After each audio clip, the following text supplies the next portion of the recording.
Hello and thank you for joining us. My name is Ben Sheen, I'm a managing editor here at Stratfor, and I'm joined here today by Fleming-Williams, our economic analyst. On Friday, we saw the euro drop to its lowest level against the dollar since 2010, and this morning it continued to drop. Today we're going to be talking about some of the drivers and implications of that fall. So Mark, what really drove this? What pushed this forward? Well, the event was on Friday when an interview was released with Mario Draghi had undertaken in Handelsblatt, which is a German newspaper. The reason why it had an effect on the exchange rate is because the markets are in such a heightened state of excitement around quantitative easing that they see any news, and this was Mario Draghi talking around the subject. They see any news as a belief that QE is likely to happen when the ECB next meets on January the 22nd. But we don't have the same faith as the markets, though, do we? We don't. We think the market is looking at this from a purely economic perspective, when in reality this is more of a political issue. In order to undertake quantitative easing, then the ECB, full quantitative easing, the ECB would have to buy the sovereign bonds of a lot of peripheral countries, and to do so would alleviate some of the pressure on some of these countries and would undermine some of the political work which Germany has been bringing in the last couple of years since the 2012 crisis. So you have the case that Germany has been making the argument against quantitative easing, and you also don't have, from a political side, you don't have another country making a strong case for. So countries like France and Italy have actually been talking much more about creating more fiscal stimulus rather than the monetary stimulus of quantitative easing, because that would, they believe, help stimulate their growth, which is their primary concern right now. So at the moment, you've got an argument which only has one side, and that side, from a political perspective, is arguing against.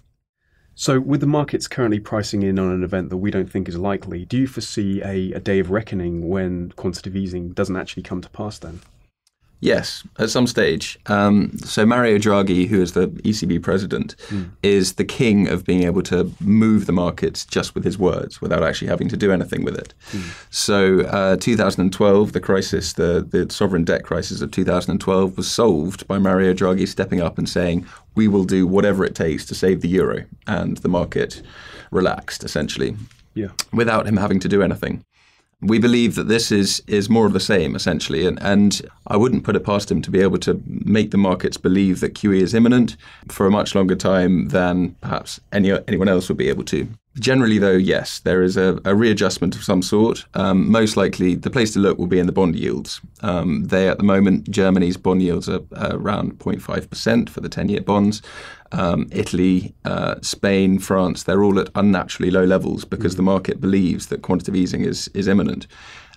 So this is where we'd be looking for when the markets finally do lose patience, then this is where we'd be looking for that change. Absolutely. But am I right in thinking that quantitative easing isn't the only driver for changing exchange rates itself? Yes, absolutely. I mean, it's the weakness of the euro and the strength of the dollar is not just about the quantitative easing. The two economies had been diverging for a while. The Americans are forecast to be growing at 3.1% in 2015. The talk around the American economy is about raising the interest rates, perhaps in 2015, in order to keep inflation under control. In Europe, the forecast is 1.3%, and obviously we're having this quantitative easing debate as a potential solution to the risk of deflation. So you've got these two completely different economies which have now broken off from each other and are heading in different directions. So as a result, the exchange rate is doing what it should be doing. Very much so, and this seems like a trend that's set to continue. I mean, do you foresee any difficulties for either side as this moves forward? Well, normally in this situation, you would look at the trade balance. That's where the currency strength and weakness could create problems. So in a country, in America's situation with a strengthening dollar, you would be looking to see if their exports would become uncompetitive in the global market. As it is, America's export exposure is actually quite minimal. It's about 13% of GDP, which if you compare it to Germany's, which is more like 50%, it just shows that America is not as dependent on exports as it could be. And then on the other side, on the European side, then you'd be looking to see if a weakening euro impacts the European ability to spend on imports. But then again, the European situation is favourable. They run a current account surplus of around 2.5%, which means that they export much more than they import.